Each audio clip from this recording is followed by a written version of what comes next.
Bismillahirrahmanirrahim. Assalamualaikum warahmatullahi wabarakatuh. Apa kabar anak-anakku kelas 6 yang hebat? Kita jumpa lagi dengan Ibu Ma'rufah. Anak-anakku yang hebat, di masa pandemik ini kita tetap harus melaksanakan 3M. Apa itu 3M? Yang pertama adalah memakai masker, yang kedua mencuci tangan, dan yang ketiga adalah menjaga jarak. Anak-anakku yang hebat, hari ini kita akan belajar tema 4 subtema 2 PB3 dengan tujuan pembelajaran. Yang pertama adalah dengan menyimak, siswa mampu menyebutkan informasi penting dari teks eksplanasi yang didengar dengan benar. Yang kedua, dengan menyimak, siswa mampu menulis informasi penting dari teks eksplanasi yang didengar dalam bentuk peta pikiran dengan sistematis. Yang ketiga, dengan membuat poster, siswa mampu menjelaskan cara menghemat energi listrik dengan mandiri. Dan yang keempat, dengan membuat poster, siswa mampu melakukan kegiatan hemat listrik dengan mandiri. Informasi penting yang kamu temukan dari mendengarkan teks juga dapat kamu sampaikan dalam bentuk tertulis. Dengan cara yang pertama adalah mendengarkan teks dengan seksama. Yang kedua, menulis informasi penting yang kamu temukan. Yang ketiga, menulis dalam bentuk kalimat efektif dan menggunakan kosakata baku.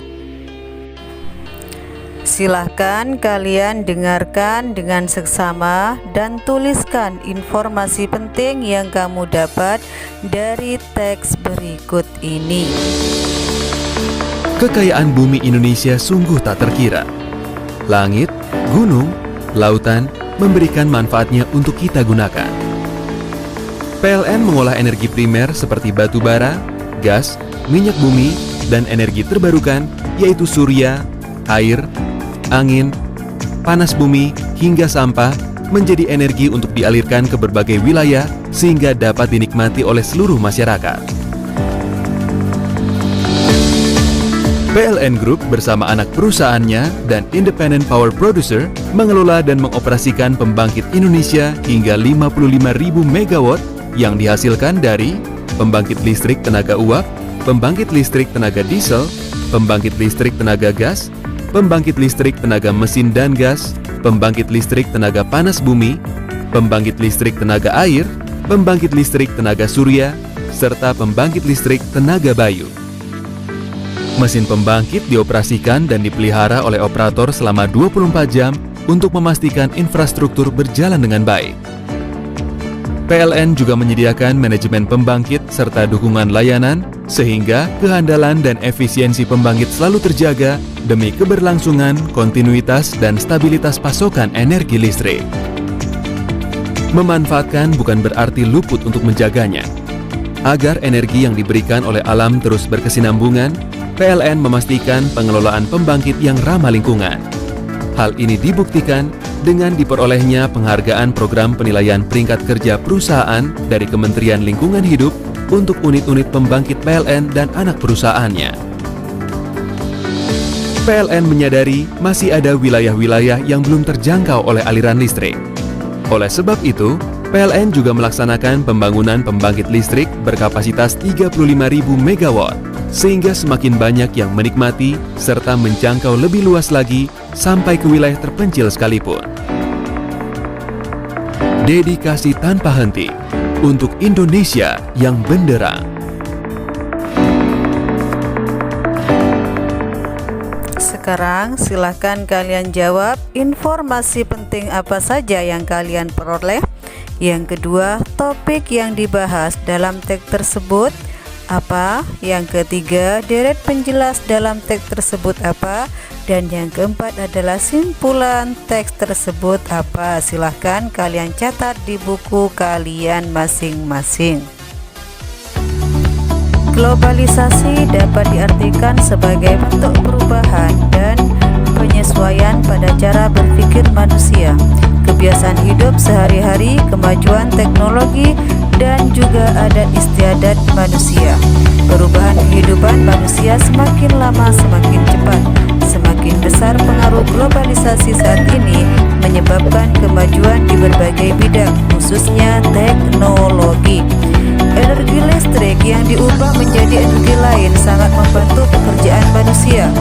Pekerjaan berat yang awalnya sulit untuk dikerjakan sendiri, sekarang menjadi lebih mudah dengan adanya teknologi yang menggunakan energi listrik sebagai sumber tenaga. Dengan demikian, pekerjaan manusia baik berat maupun ringan menjadi lebih mudah diselesaikan dengan adanya listrik.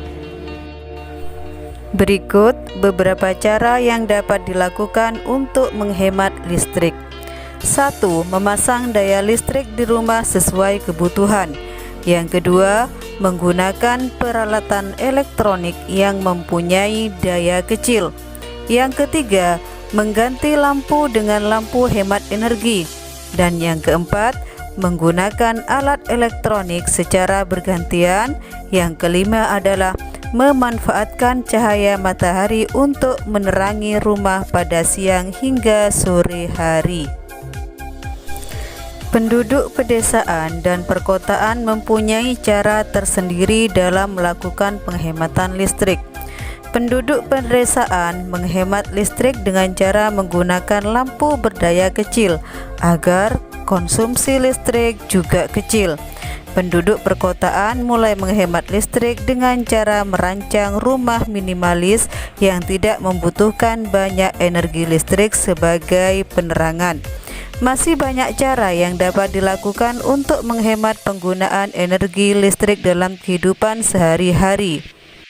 Sekarang tuliskan apa saja cara yang dapat dilakukan untuk menghemat listrik dalam kehidupan sehari-hari. Anak-anakku yang hebat, demikian pembelajaran hari ini, semoga bermanfaat.